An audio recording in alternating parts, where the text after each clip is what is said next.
예수께서 그들에게 대답하여 이르시되 하나님을 믿으라. 내가 진실로 너에게 이르노니 누구든지 이 산더러 들리어 바다에 던져지라 하며 그 말하는 것이 이루어질 줄 믿고 마음에 의심치 아니하면 그대로 되리라.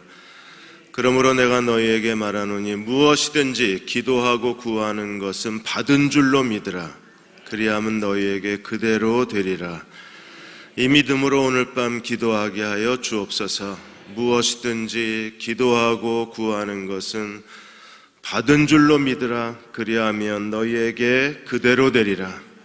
하나님, 저희로 하여금 믿음으로 기도하게 하여 주시고 마음에 의심하지 않게 하여 주시고 하나님을 믿는 믿음으로 무엇을 위해서 기도해야 할지 성령의 가르치심과 성령의 도우심과 성령의 탄식을 따라 기도하는 이 밤이 되게 도와 주옵소서. 예수님의 이름으로 간절히 기도하옵나이다. 아멘. 우리 옆에 계신 분하고 인사하겠습니다. 항상 기도하고 실망하지 마십시오 하고 인사하겠습니다.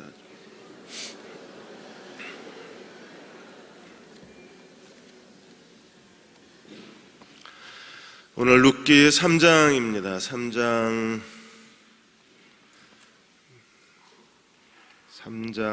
1절에서 5절까지 보겠습니다. 룻기 3장 1절에서 5절 같이 한 목소리로 읽겠습니다.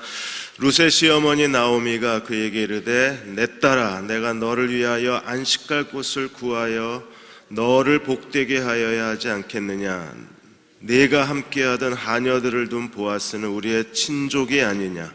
보라, 그가 오늘 밤에 타작마당에서 보리를 까불리라.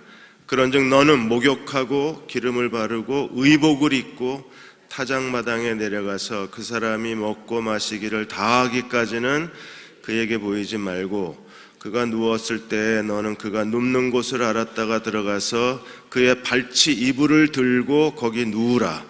그가 내 할 일을 내게 알게 하리라 하니 룻이 시어머니에게 이르되 어머니의 말씀대로 내가 다 행하리이다 하니라. 아멘. 오늘 나오미의 전략에 대해서 저희가 좀 더 생각하고자 합니다. 이번에 목숨을 끊으신 경남기업 회장 고 성환정 씨가 굉장히 대단하신 분이셨더라고요.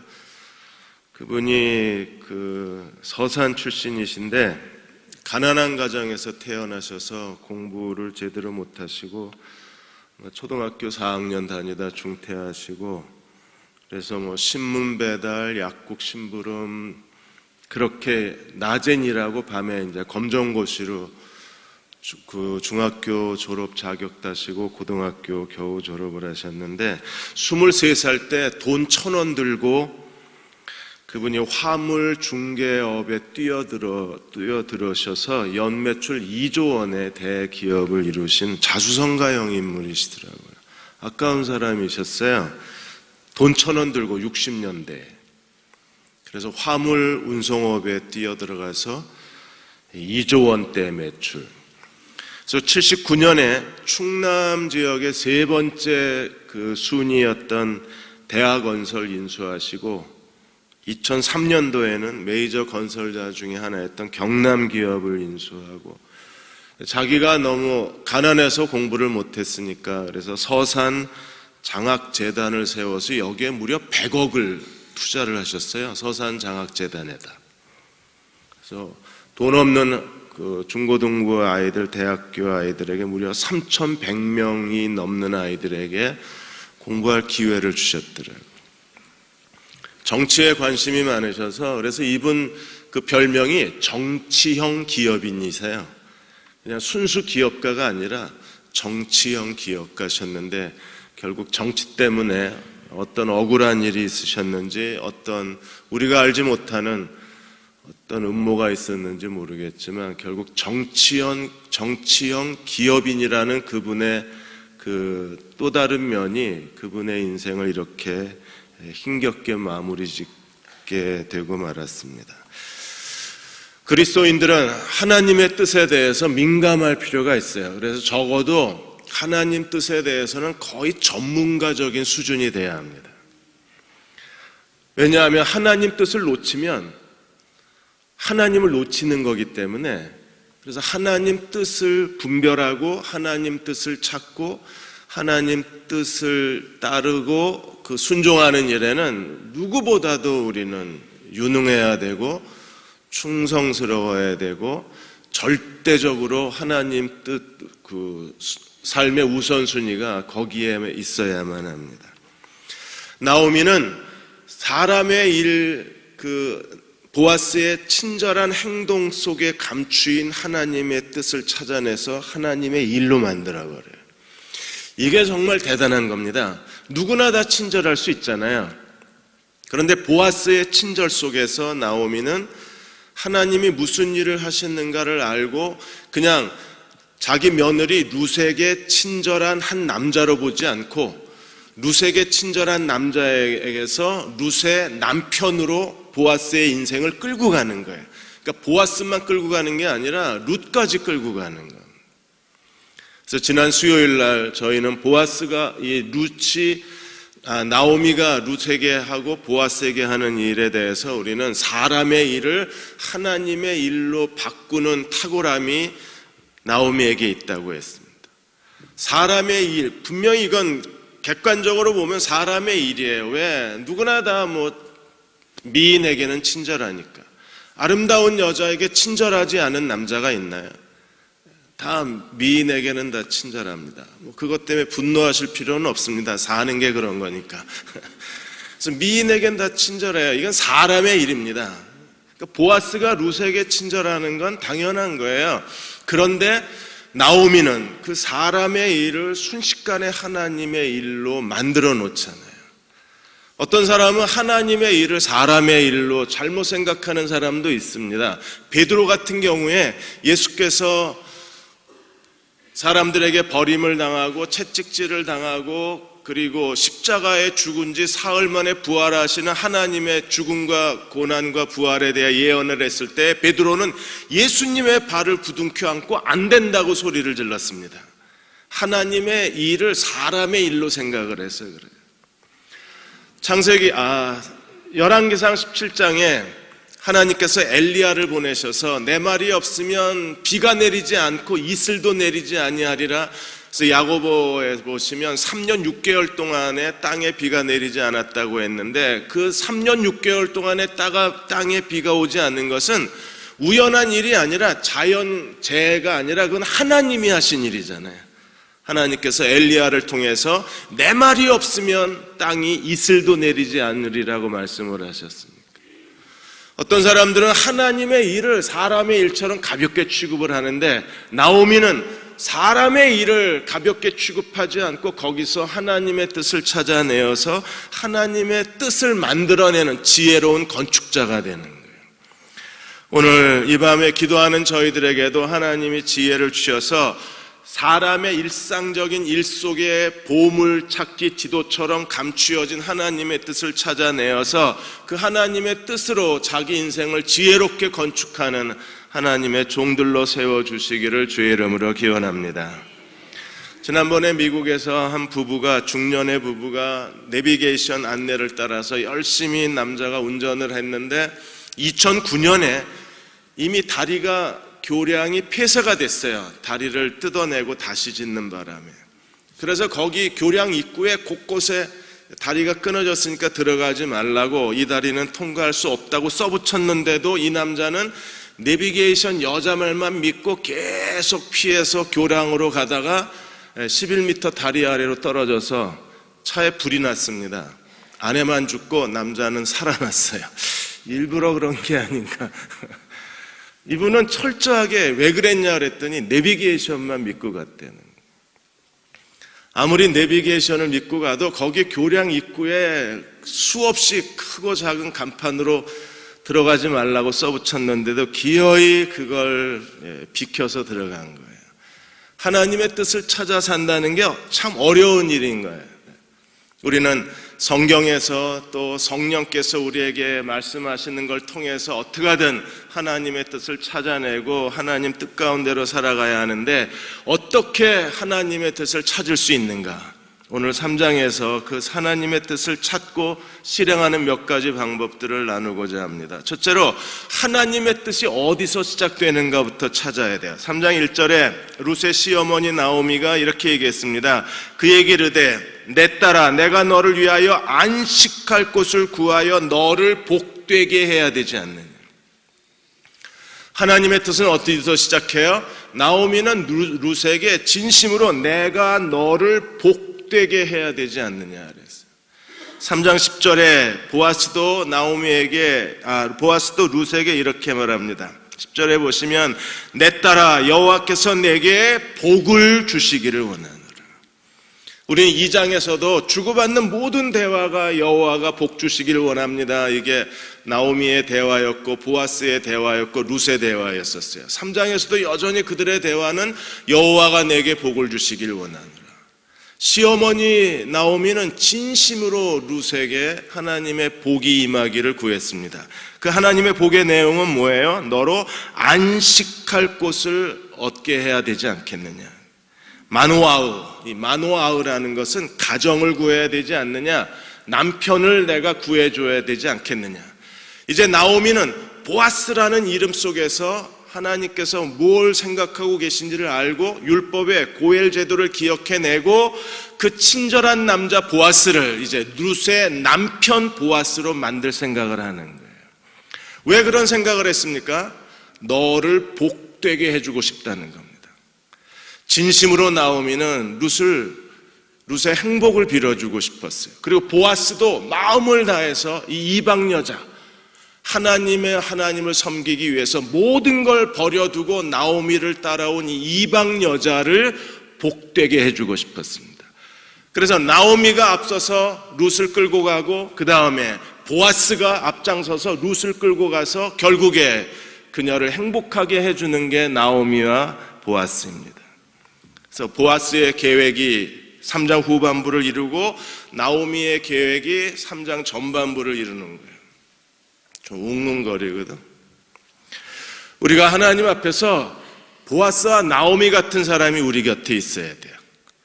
그래서 하나님께서 그분의 뜻 가운데 우리의 하나님의 축복과 하나님의 계획과 하나님의 섭리를 드러내 줄 수 있는 사람이 우리에게 있어야 합니다. 우리가 오늘 밤에도 아들, 딸들을 위해서 기도할 텐데 부모가 자녀를 위해서 전심을 다해서 기도해야 될 일이 하나님 내 아들, 딸들에게도 나오미와 같은 사람, 보아스와 같은 사람이 곁에 있게 하여 주옵소서. 왜냐하면 나오미는 자기가 할 수 있는 데까지 해놓고 그 다음에 그걸 보아스에게 넘겨요. 그럼 보아스가 나오미의 뒤를 이어서 나머지 모든 문제를 해결을 합니다. 너무 완벽한 팀워크 아닌가요? 4절에 이렇게 말합니다. 4절 하반절에 보시면 그의 발치 이불을 들고 거기 누우라. 그가 내가 할 일을 내게 알게 하리라. 발치에 누울 때까지는 누구의 전략이에요? 나오미. 그 다음에는 누가 책임을 져요? 보아스가. 그럼 우리 인생에 나오미와 보아스가 우리의 인생을 앞장서주고 우리를 인도해 준다면 하나님께서 그들의 계획과 그들의 인도함 가운데 내 인생을 향한 하나님의 뜻을 성취해 내실 수 있을 거예요. 그래서 우리 자신을 위해서도 하나님 내게 나오미와 보아스 같은 사람이 있게 주옵소서 기도해야 하고, 또 우리 아들, 딸들을 위해서도 나오미와 보아스 같은 사람이 있게 주옵소서 기도해야 합니다. 그리고 더 중요한 게 뭐예요? 하나님께 복을 빌어줄 사람이 돼야 되는 거예요. 그러니까 룻은 그렇게 사랑받는 사람이었어요. 룻은 시어머니에도 축복해주고 싶은 사람이었고 보아스도 축복해주고 싶은 사람이었어요. 어떤 사람들에게 우리가 다가가서 진심으로 그를 도와주길 원합니까? 그의 인생의 문을 그렇게 하고 싶은 사람이 어떤 사람이에요? 하나님이 그를 축복해 주시기를 멀리서 바라보는 사람이 어떤 사람입니까? 룻처럼 신실하고 하나님을 경외하고 겸손한 사람들이잖아요. 사람됨이 준비가 돼 있어야 돼요. 사람됨이 사람들에게 인정받아야 합니다. 그래야 주변 사람들이 축복해 주고 싶어 하는 거예요. 그래야 주변 사람들이 앞뒤에서 나를 데려가 주기를 원하는 거예요. 그럴 때 하나님의 뜻이 우리 인생 가운데 더 확실하게 전개되어져 갈 수 있는 겁니다. 영국의 버진 그룹의 그 리처드 브랜드 CEO가 계십니다. 이분이 기업 철학 가운데 하나가 뭐냐 하면 두 가지를 하지 말자가 그분이 기업을 운영하는 데 중요한 철학이라고 하셨어요. 그 첫째가 뭐냐 하면 절대 사람들 앞에 찡그리지 말고 웃어라예요. 기업을 경영하는 경영 철학이 뭐 대단한 건 줄 알았는데 그냥 이분은 찡그리지 말고 웃어라.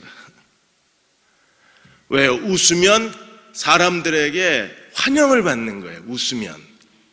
무표정한 얼굴도 무섭지만 찡그린 얼굴은 더 사람들을 떠나가게 만들잖아요. 그러니까 사람을 볼 때 웃어라. 그리고 또 하나가 절대 비난하지 말고 칭찬하라는 거예요. 어떤 가까운 사람도 비난의 말을 즐거워하는 사람은 없기 때문에 사람들을 만날 때에는 무엇을 칭찬해 줄까를 고민하면 언제나 사람들이 당신 곁에 있을 거라는 거예요. 만날 때마다 상냥하고 아름답게 그리고 진실하게 웃는 얼굴을 갖는다면, 그리고 비난하기보다는 사람들을 칭찬하는 말을 진심으로 해줄 수 있다면 그 주변 사람들은 나오미와 보아스가 여호와가 내게 복을 주시기 원하노라 그렇게 마음에 소망했던 것처럼 하나님의 복을 빌어줄지도 모르잖아요. 그래서 옆 사람 보고 한번 웃어보겠습니다. 안 되시는군요. 자, 하나님의 뜻을 이제 분별해야 합니다. 하나님의 뜻을 분별하는데 나오미는 하나님의 때를 정확하게 찾아야 되잖아요. 그래서 3장 1절에 너를 위하여 안식할 곳, 너와 결혼할 남편을 내가 구해주겠다. 그리고 말하기를 2절에 보시면 내와 함께하던 하녀들을 둔 보아스는 우리의 친족이 아니냐. 고엘제도. 그 남편은 어떤 남편이에요? 기업 물을 자 고엘 중에 한 사람입니다. 그가 보아스였습니다. 그리고 룻에게 이렇게 말합니다. 보라, 그가 오늘 밤에 타작마당에서 보리를 까불리라. 그런즉 너는 목욕하고 기름을 바르고 의복을 입고 타작마당에 내려가서 추수가 끝나고 파티가 끝날 때까지 너는 숨어 있으라고 룻에게 요청을 합니다. 오늘 밤에. 팔레스틴의 그 타작 마지막 추수는 이제 탈곡을 하고 이제 알곡과 죽정이를 분리해내야 되잖아요. 한국 같은 경우에는 정미소에서 하지만 고대 팔레스틴에서는 어떻게 했습니까? 직경 한 15m 정도의 타작 마당이 몇 개씩 이렇게 마당에 놓여 있고 낮에는 바람이 불지 않아요. 밤에 바람이 불면 내륙에서 지중해 쪽으로 강한 바람이 불면 그때 이제 탈곡을 한 겁니다. 그래서 바람에 이용해서 이렇게 곡식을 떨구면 알곡은 떨어지고 겨는 찌꺼기는 다 바람에 날아가고, 그래서 보통 해질 무렵에 탈곡이 시작이 됐어요. 그게 한밤중까지 갑니다. 이렇게 추수를 다 마치게 되면 그 다음에 주인이 와서 추수가 다 끝난 날 대규모 파티를 벌이는 거예요. 왜? 이제 추수가 다 끝나고 이제 알곡을 모아 창고에 들이게 되고 한 해의 농사를 마무리 짓기 때문에 보아스가 매일 밤 와서 거기에 잔 게 아니라, 보아스 같은 경우에 일하는 하인들도 많고 소녀들도 많았기 때문에 매일 나와 있을 필요가 없잖아요. 그런데 주인이 반드시 와야 되는 날이 있습니다. 추수가 끝나는 날.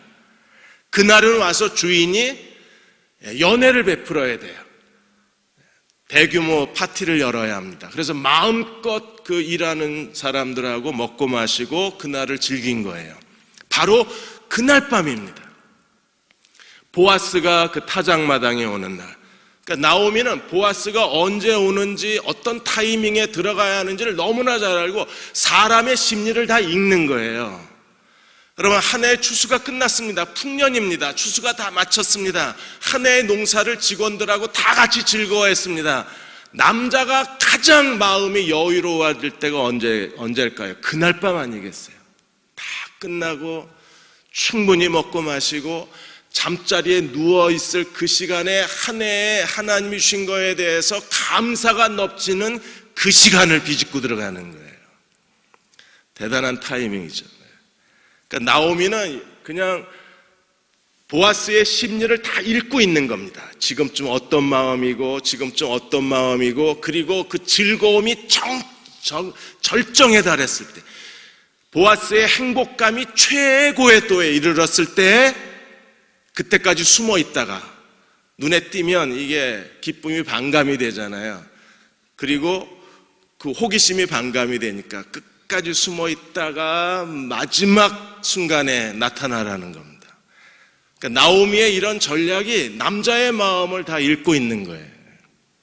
그래서 모든 게 다 끝나고 풍족해지고 파티도 마치고 술도 어느 정도 취하고 모든 게 기분 좋을 때 그때 들어가는 겁니다.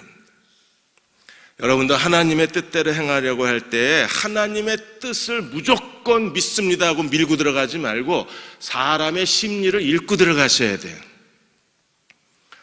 그냥 믿습니다 하고 갔다가 얘기를 하면 너나 믿어라 이렇게 되면 어떻게 돼요?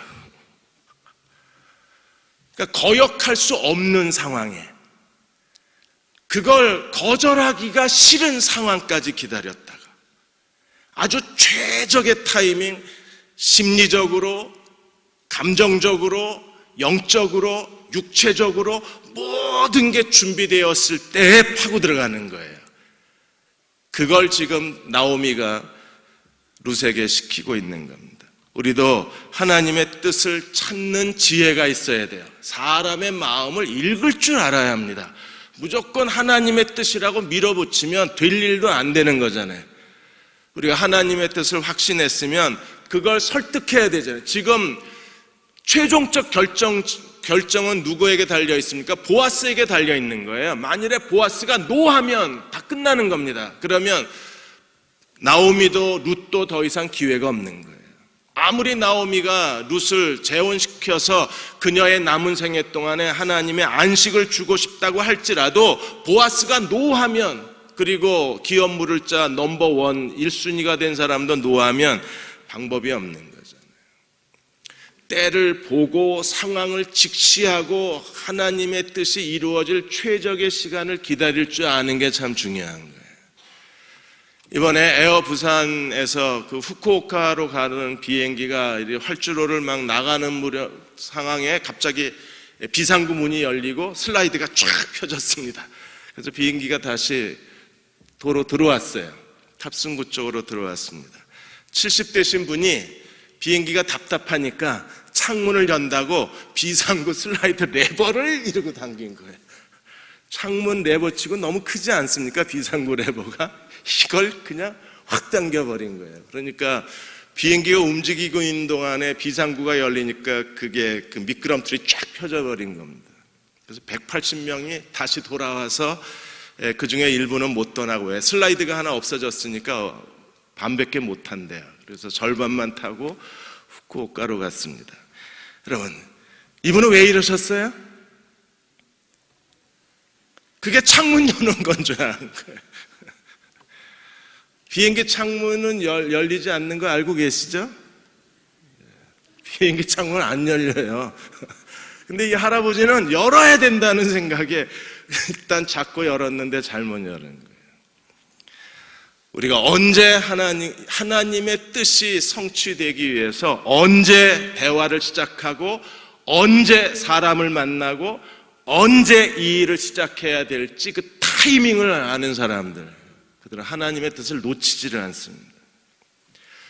이제 하나님 뜻 안으로 들어가야 되는데 나오미가 룻에게 어떤 그 계획을 얘기했는지 우리가 4절에 보시면 3절부터 보죠. 목욕하고 기름을 바르고 의복을 입고, 완전히 맞선 나가는 그런 옷차림입니다.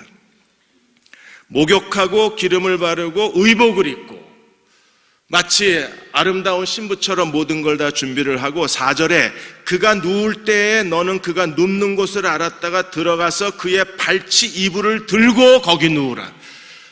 이게 이해가 되지 않는 겁니다. 와, 이렇게까지 해야 되는 이유가 뭔가? 그냥 앉아서 카페에 앉아서 아메리카노 한 잔 마시면서 하나님께서 당신을, 우리 친척 고엘 제도라는 게 율법에 있는데 내가 당신을 선택했다. 시어머니도 나도 당신이 제일 좋다고 우리가 합의를 봤다. 그래서 내가 당신하고 결혼하고 싶은데 당신 의견은 어떠냐? 제 아내가 저한테 와서 그랬거든요. 나 당신하고 결혼해야 되는데 네 뜻은 어떠냐? 그렇게 얘기하면 되잖아요. 그런데 왜 이불 속에 들어가요? 이렇게 공격적이고 이렇게 적극적이고 이게 얼마나 오해받기 쉬워요. 나오미는 도대체 왜 그랬을까? 그녀는 뭘 생각했을까? 끝까지 기다렸다가 겨우 한다는 행동이 이불 속에 들어가라는 거예요. 만일에 이불 속에 들어갔는데 이미 하루 종일 추수를 하고 먹고 마시고 취했잖아요. 그런데 보아스가 특이한 잠버릇이 있습니다. 한번 자면 아침 동뜰 때까지 안 깨요. 그러면 나오미 계획은 어떻게 되나요?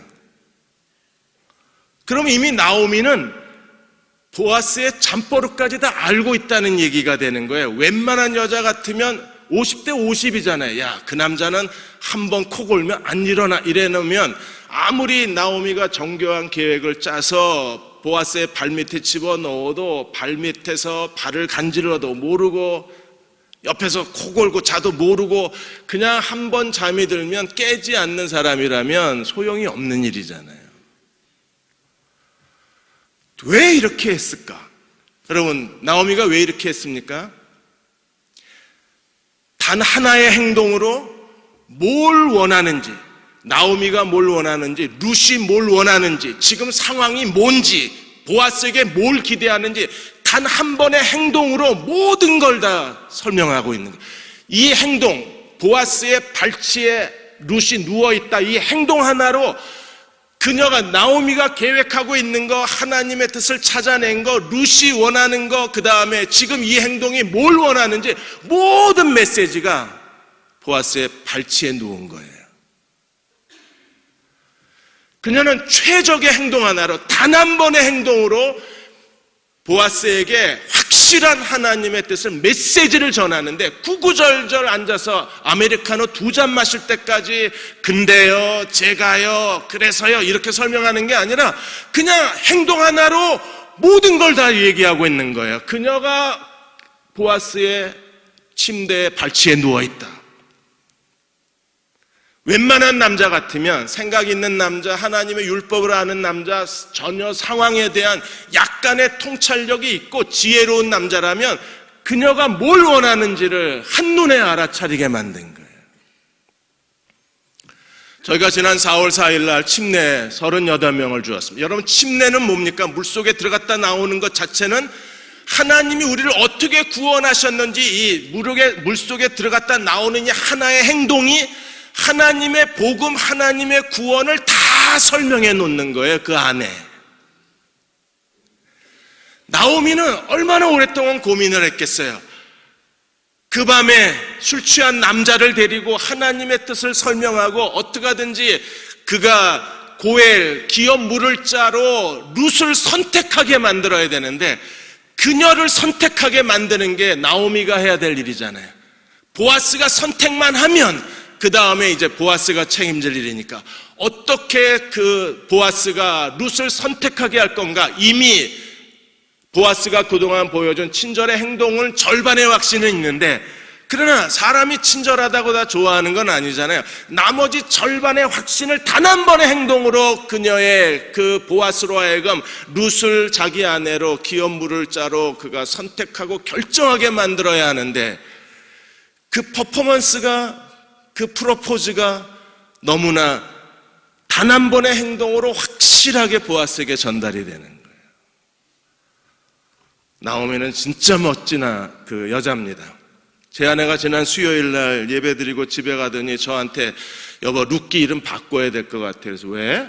나오미기라고 바꿔야 된대. 왜? 룻은요, 나오미가 시키는 대로 움직여가는 거잖아요. 실제로 보이지 않게 나오미의 인생을 조종해가는 건 누구예요?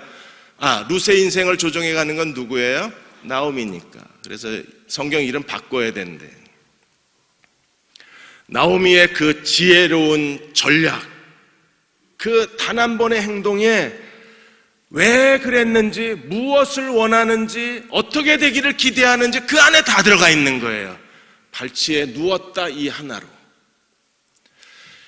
하나님께서 예수님을 십자가에 매달았습니다.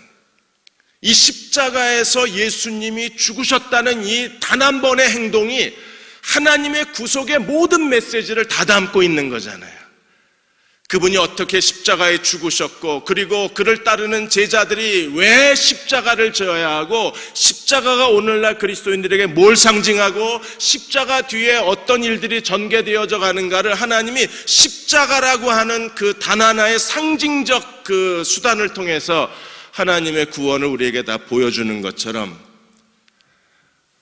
나오미는 보아스의 발치에 누웠다, 그녀가 누웠다고 하는 이 상징적 행동으로 모든 걸 다 설명하고 있는 거예요.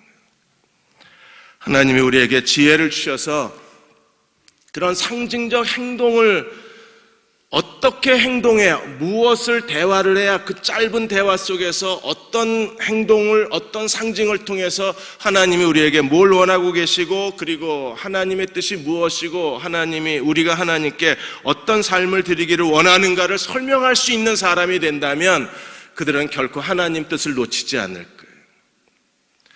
하나님께서 야곱을 이스라엘로 바뀌실 때 야곱이 이스라엘로 바뀌었다고 하는 그 야곱의 변화의 상징이 뭡니까? 하나님의 사람이 야곱의 환도뼈를 부러뜨린 거예요.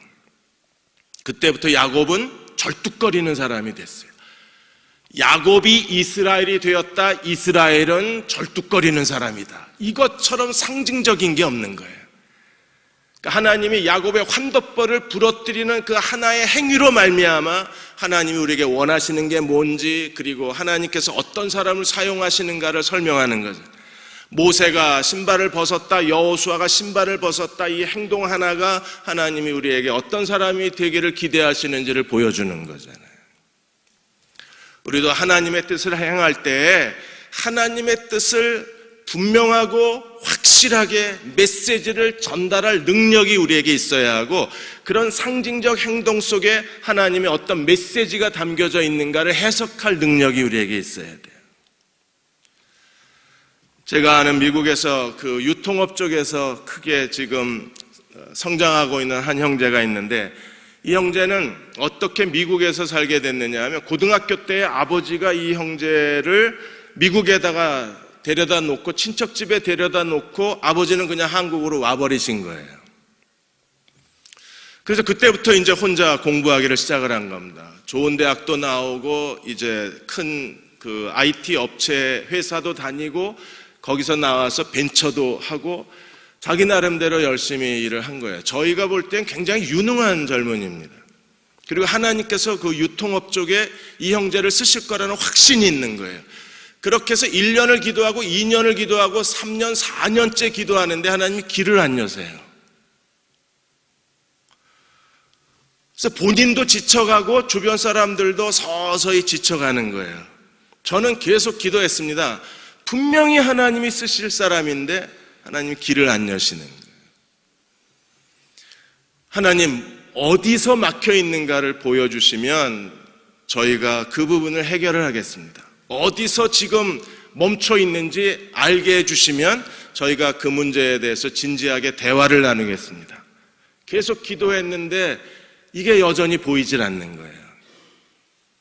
그러더니 몇 달 전에 그 아버지가 미국에 가셔서 그 형제 집에 머물렀다는 거예요. 제가 그 순간에 눈이 번쩍 띄었습니다. 아, 저거였구나. 아버지가 그 형제를 고등학교 때 미국에 놔두고 간 뒤로 한 번도 그 형제의 집에 온 적이 없는 거예요. 근데 이번에 아버지가 그 형제의 집에 머무르셨대요. 아, 이제 길이 열리겠구나. 아버지와의 관계였었어요. 그걸 우리가 지금까지 몇 년 동안 알지를 못했던 겁니다. 그런데 아버지가 아들을 버리고 갔다.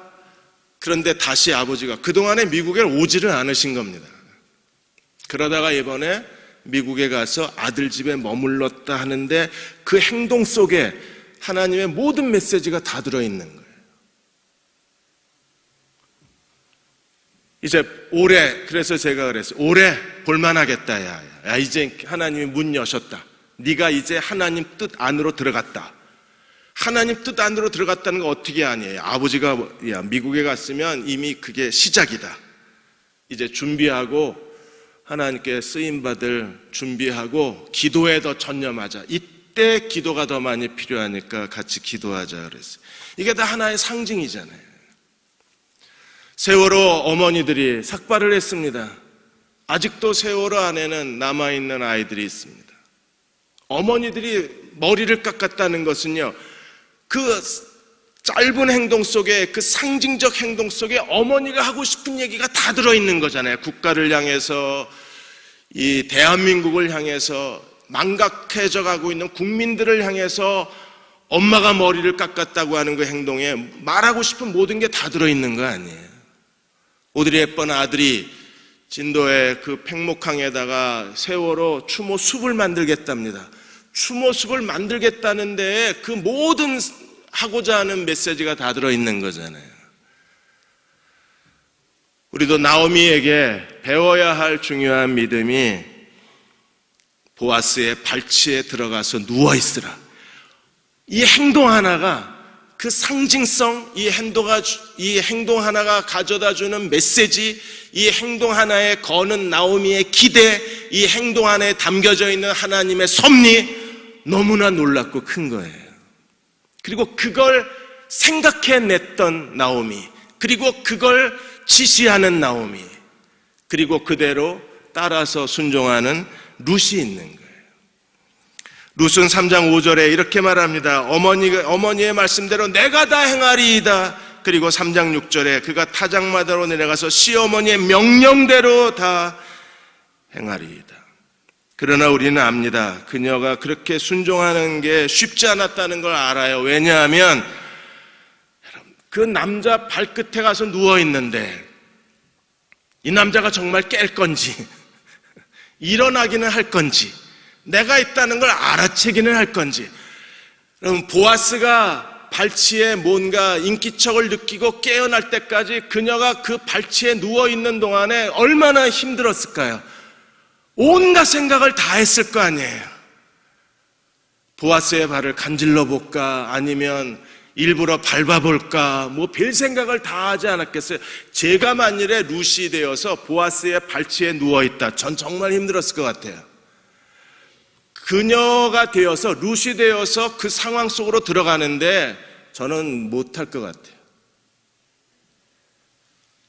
가만히 누워서 코 고는 보아스의 코 고는 소리를 들으면서 이 인간이 깨어는 날 건가? 만일에 그대로 밤이 새면 나는 언제 다시 집으로 돌아가야 되나? 새벽녘에 돌아가야 되나? 아니면 1시간만 더 있다 가야 되나? 30분만 더 있을까? 1시간만 더 있을까? 얼마나 많은 생각을 했겠어요. 여러분 같으면 그냥 아침 해가 뜰 때까지 거기 계실 건가요? 그럴 수는 없는 거잖아요. 몰래 들어왔으니까 몰래 나가야 되잖아요. 그나마 감사한 건 무엇입니까? 하나님께서 보아스를 조정을 하셔서 보아스가 어디에 가서 누웠어요? 거기에 보면 보아스가 7절에 보시면 보아스가 먹고 마시고 마음이 즐거워서 곡식단 더미 끝에 가서 누웠어요. 얼마나 이게 감사합니까? 중간에 누웠으면요 완전히 들고양이처럼 기어서 들어가야 되잖아요. 그런데 끝에 가서 누웠으니까 그나마 숨어 들어가기가 편했는데 이 인간이 언제 깨어날 줄 알아야죠. 근데 룻은요 마치 아무 생각이 없는 여자처럼 거기에 누워있던 거예요. 언제까지 누워있었어요? 보아스가 인기척을 느낄 때까지. 우리는 그게 얼마나 힘들었던 일인가를 짐작할 수 있는 거예요. 근데 그때까지 누워 있었어요. 보아스가 놀라서 9절에 이렇게 질문합니다. 내가 누구냐? 내가 누구냐 하는 순간에 그녀는 계속 아마 속으로 외우고 또 외웠을 겁니다. 마치 대본을 암기하듯이 수천 번, 수백 번 암기했을 거예요. 그리고 이렇게 대답을 합니다. 당신의 여종 루시오니 당신의 옷자락을 펴 당신의 여종을 덮으소서. 이는 당신이 기업 물을 자가 되나이다. 이 짧은 한마디에 그녀가 하고 싶은 모든 메시지가 다 들어있고 그녀가 보아스의 발치에 누웠다는 그 행동 하나가 무엇을 원하는지를 이미 다 설명하고 있는 거예요. 길게 설명할 필요가 없었어요. 서론, 본론, 결론 이끌어낼 아무 이유가 없었어요. 그냥 이 말 한마디에 그녀의 행동 하나가 보아스에게 모든 걸 다 설명하고 있었습니다. 그녀가 원한 건 뭐예요? 당신의 옷자락을 펴서 당신의 여종을 덮어주옵소서. 보아스가 2장 12절에 하나님 날개 그늘 아래 도피한 내게 하나님께서 상급 주시기를 원하노라 축복을 했는데, 이제 룻은 보아스에게 당신의 옷자락 그늘 아래 나를 보호해달라고 요청을 합니다. 적극적인 프로포즈입니다. 당신이 내 남편이 되어달라고 요청하는 거예요. 당신이 기업물을 짜기 때문에 당신이 내 남편이 되어주기를 원합니다. 그때 만일에 보아스가 갑자기 얼굴이 굳어지고 그녀를 한참 쳐다보다가 갑자기 배를 눌러서 하인들을 불렀더라 이랬으면 룻기가 여기서 끝나요. 얼마나 긴장을 했을까. 이 말을 하는 순간에 그녀가 얼마나 긴장을 했을까. 그런데 보아스가 어떻게 반응을 했습니까? 10절에 내 딸아 여호와께서 내게 복 주시기를 원하노라. 네가 가난하건 부하건 젊은 자를 따르지 아니하였으니 네가 베푼 인애가 처음보다 나중이 더 크도다. 젊은 여자가 그래도 자기 미래를 생각하면 젊은 남자를 선택해야 되는데 룻이 왜 이렇게 행동했는가를 보아스는 한눈에 다 이해를 한 거예요. 그가 지금 뭘 원하고 있는지, 뭘 말하고 있는지를 보아스가 아는 겁니다. 그 잃어버린 가문을 위해서 죽은 남자들을 대신해서 룻은요 기꺼이 자기 한 몸 희생해서 엘리멜렉의 가문을 일으키려는 그녀의 그 희생과 헌신을 보아스는 아는 거예요. 그래서 너의 헤세드가 처음보다 지금이 더 크다고 얘기하는 겁니다. 단순히 자기의 정력을 위해서, 자기의 행복을 위해서 미래를 꿈꾸는 게 아니라 룻이 원하는 건 자기 개인의 행복이 아니고 개인의 축복이 아니라 엘리멜렉의 가문을 다시 일으키는 거였습니다. 하나님의 기업을 다시 계속 유지시키는 거였습니다. 그게 보아스의 마음을 크게 움직인 거예요. 우리는 어떤가요? 우리는 여전히 개인의 축복만을 생각합니다. 우리는 하나님 나라와 그리고 하나님께서 우리를 이 세상에 남겨놓으신 하나님의 목적을 생각할 줄을 모릅니다. 이제 개인의 축복의 시대에서 우리도 하나님 나라를 생각할 줄 아는 사람이 되어야 하고, 하나님께서 우리 인생 가운데 어떤 일을 원하시는지를 찾고 자기의 인생을 향한 새로운 하나님의 계획을 찾아내고 성취하는 그리스도의 종들이 되어야만 돼요. 룻의 그 행동에서, 룻의 말에서 보아스는 그녀를 진심으로 축복합니다. 내 딸아 여호와가 너에게 복을 주시길 원하노라. 너의 헤세드가 처음보다 나중이 더 크도다. 그리고 11절에 내 딸아 두려워하지 말고 내가 네 말대로 네게 다 행하리라. 그래서 이제 나오미에게서 보아스에게로 넘어와요. 하나님의 뜻을 행하는 게 보아스에게로 넘어오고, 그리고 보아스는 따뜻하게 이렇게 얘기합니다. 지금 그녀가 어디 있어요? 보아스의 이불 속에 있어요. 침대 끝에 누워 있습니다. 그런 그녀의 행동이, 보아스는요 그녀의 행동이 겉으로 볼 때는 사람들이 오해할 만한 행동이라는 걸 알고, 보아스는 그녀의 마음의 두려움을 위로해주고 그녀가 뭘 수치스러워하는가를 알고 그녀의 마음에 보상을 해주기를, 내 딸아 두려워하지 말라, 걱정하지 말라. 네가 현숙한 여자라는 걸 온 마을 사람들이 다 안다는 거예요. 그 말은요 나도 너를 오해하지 않겠다는 겁니다. 오해받을 만한 행동을 했습니다. 그런데 오해하지 않겠다는 거예요. 그리고 아무도 너를 오해하지 않을 거다. 왜요? 룻이 현숙한 여자라는 걸 세상이 다 알고 있기 때문에 그렇습니다. 하나님의 뜻을 행하는 데 있어서 이 사람됨이 그래서 우리에게 너무나 중요한 거예요.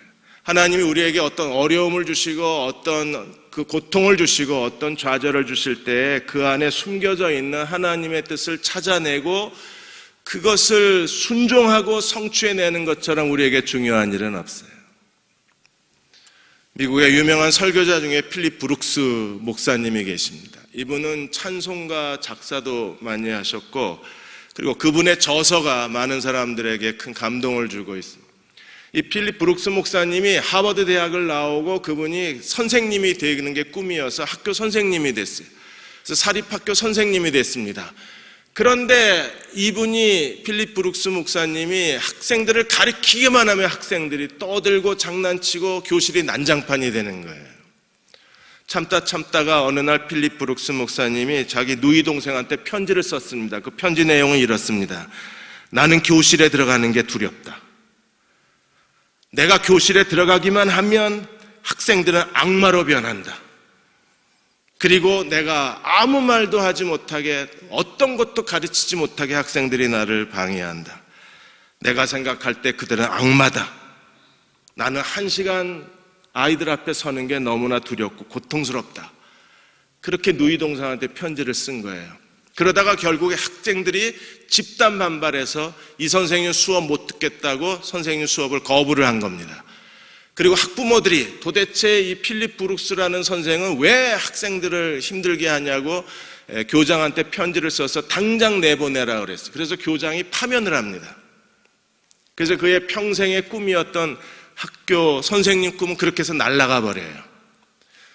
그는 모든 걸 다 절망하고 이제 할 수 있는 일이 없고 사람들 만나는 게 두려웠기 때문에 이제 교회 일을 돕기를 시작합니다. 교회 사무실에 남아서 교회를 돕고 또 목사님 사역을 이것저것 돕다가 어느 날 목사님이 다른 지역에 세미나 참석하러 가시면서 갑자기 필립 브룩스한테 설교를 시켜요.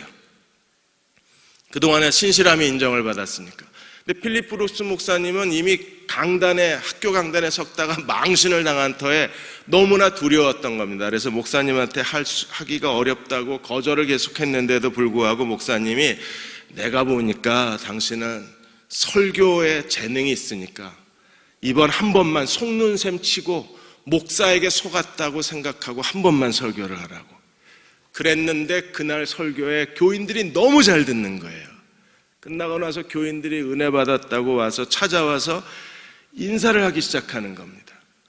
그 뒤로 목사님이 정기적으로 이 필립 브룩스 목사님에게 설교를 시키기 시작했어요. 설교할 때마다 능력이 나타나는 거예요. 사람들이 회심을 하고 사람들이 구원을 받고 결국에 목사님의 권유로 이분이 신학을 하고 목사가 되어서 미국의 가장 뛰어난 설교자 중에 한 사람이 됩니다. 똑같이 강단에 섰는데 학교 강단에서는 완전히 무능한 사람이었는데 교회 강단에서는 유능한 사람이 된 거예요. 그 가운데 목사님이 이 필립 브룩스 옆에 붙어서 끊임없이 설득하고 새로운 도전을 주고 새로운 기회를 주고 그의 인생의 문을 열어놓은 거예요. 나오미가 지금 룻의 인생의 문을 열어놓은 겁니다. 그 말 한마디를 듣고 싶었던 거예요. 내가 내 말대로 행하겠다. 뭘 행하겠다는 겁니까? 기업 물을 자가 되겠다는 거예요. 내가 이제부터 내 남편이 되겠다고 보아스가 대답을 한 겁니다. 사랑하는 여러분, 우리가 하나님의 뜻을 지혜롭게 찾고 그리고 어떤 상황 속에서 그 뜻에 대해서 하나님의 뜻이 상대방에게 전달되고 그리고 다른 사람이 이해가 되고 여러분의 아들, 딸들에게 하나님의 뜻이 무엇인가를 자세하게 보여줄 수 있는 어떤 액션을 결정하고 그리고 그 행동을 했을 때 하나님의 뜻이 효율적으로 전달이 되고 하나님의 뜻을 순종하겠다는 대답이 나오면 하나님이 일하시는 거잖아요. 필립 브룩스 교회 담임 목사도 한 번만 설교해보라고 속는 셈 치고 목사한테 속았다고 생각하고 한 번만 설교해보라. 그 한 번의 설교가 필립 브룩스 인생에 감추어진 하나님의 콜링을 찾아내고 그의 인생의 두 번째 무대를 마련해주고 그 속에 감추었던 하나님의 은사와 재능을 드러내고 하나님의 능력이 역사하게 만든 거예요. 한 번만 속는 셈 치고 설교하라. 그 한 번의 액션이 필립 브룩스를 만들어내. 우리가 살아가면서 하나님께서 우리 인생에 어떤 계획을 갖고 계신가를 알고 철저하게 엎드려야 하나님의 뜻이 드러납니다. 여의도 순복음교회 김바나바라는 그 특허 관련 새로운 비즈니스를 하시는 CEO 한 분이 계신데 이분이 특허를 가지고 이제 특허청에 등록을 했는데 이게 설계도가 빼돌려져 가지고 상대방 업체에서도 비슷한 특허 등록을 지금 특허청에다 등록을 하게 된 상황이 벌어진 거예요. 근데 상대방 업체는요, 제법 규모가 있고 돈도 많고 인맥도 큰 사람이었기 때문에 이분은 특허청에다가 특허를 등록하고 벌써 인맥을 동원해서 사람들에게 막 뇌물을 주고 또 이렇게 인연을 대면서 일을 진행하는데, 이 김바나바 이분은 가진 게 없는 분이세요. 계속 정보를 듣는 겁니다. 그 사람이 지금 뭐 오늘 누구를 만났대느니, 뭐 어디 가서 누구하고 식사를 했대니, 그 얘기를 들을 때마다 이제 김바나바 집사는 속이 타들어가는 거예요. 이럴 때 뭐 어떻게 해야 됩니까? 기도하는 수밖에 없죠. 그래서 하나님 앞에 엎드려서 기도를 한 거예요. 하나님, 전 돈도 없습니다. 사람도 없습니다. 내가 가진 건 하나님밖에 없습니다. 하나님이 날 돕지 않으시면 이 특허 날아갑니다. 이 특허 날아가면 나는 아무것도 할 게 없습니다. 하나님 도와주십시오. 그렇게 며칠을 간절히 기도하고 어느 날 성경을 우연히 읽는데 역대하 20장 15절 17절 말씀이 갑자기 마음을 확 사로잡는 거예요. 하나님 뭐라고 그러셨느냐 하면, 전쟁은 너희에게 속한 것이 아니요 하나님께 속한 것이라, 너희와 함께한 여호와가 너를 구원하는 걸 네가 보리라. 전쟁은 하나님께 속한 것이고 하나님이 너를 구원하는 걸 내 눈에 보여주겠다고 하는데, 그 말씀이 마음을 확 사로잡은 거예요. 그래서 김바나바 집사가 됐다, 이제 이 말씀 붙들고 나는 기도하고 하나님이 특허 취소하셔도 괜찮다, 또 다른 걸 주시겠지 하는 확신이 생긴 거예요. 그제서야 이제 마음에 담대함이 생긴 겁니다. 하나님 특허 허락해 주십시오. 만일에 이게 하나님 원치 않으신 거면 내게 새로운 아이디어를 주실 줄로 믿습니다. 하나님이 내 구원을 이루시겠다고 약속해 주셨으니까 나는 하나님만 의지하겠습니다. 그리고 그냥 가만히 있었어요. 상대방은 뭐 뇌물 뭐 누구 줬다는 얘기도 들리고, 누구랑 계속 식사한다는 얘기도 듣고, 누구에게 청탁 갔다는 얘기가 들리는데도 이분은 그냥 기도만 했어요. 기도만 하면 될까요? 됐으니까 순복음 신문에 나왔겠죠. 하나님이 특허 등록을 해주셨대요. 그래서 그 사업을 자기가, 그 특허를 자기가 가지게 되었다고 거기에 간증문을 써내신 거예요. 그 하나님이 특허를 주셨다는 그 행동, 그 하나에 하나님이 지금 이 사람을 누구로 세우시고 이 김바나바를 통해서 어떤 일을 하고 계시고, 그리고 어떤 일을 기대하고 계신다는 게, 특허가 등록됐다는 그 행동 하나에 하나님이 모든 걸 다 담아 놓으신 거예요. 그는 이제 비즈니스맨으로 하나님 앞에 자기의 남은 생애를 드리기로 결단했다고 그 신문에 썼습니다. 응답받은 그 하나가 하나님이 자기에게 뭘 원하시는가를 보여주셨다는 거예요. 그리고 지금까지는 사업을 해도 안 해도 그렇게 생각을 했는데, 이제는 하나님이 내게 어떤 인생의 비전을 갖고 계신가를 알고, 이 사업은 이제 내 사업이 아니라 하나님 사업으로 바뀌어진 거예요. 그리고 남은 생애를 하나님께 드리겠다고 고백을 했습니다. 오늘 밤 하나님이 우리의 기도에 응답하셔서 우리 하나님의 뜻이 무엇인가를 우리에게 보여주시고 확신케 하시고, 우리가 지혜롭게 그 문제를 진행해 나가서 하나님이 하나님의 뜻을 이루도록 만들어드리는 지혜로운 건축가들이 되시기를 주의 이름으로 축원합니다. 기도하겠습니다.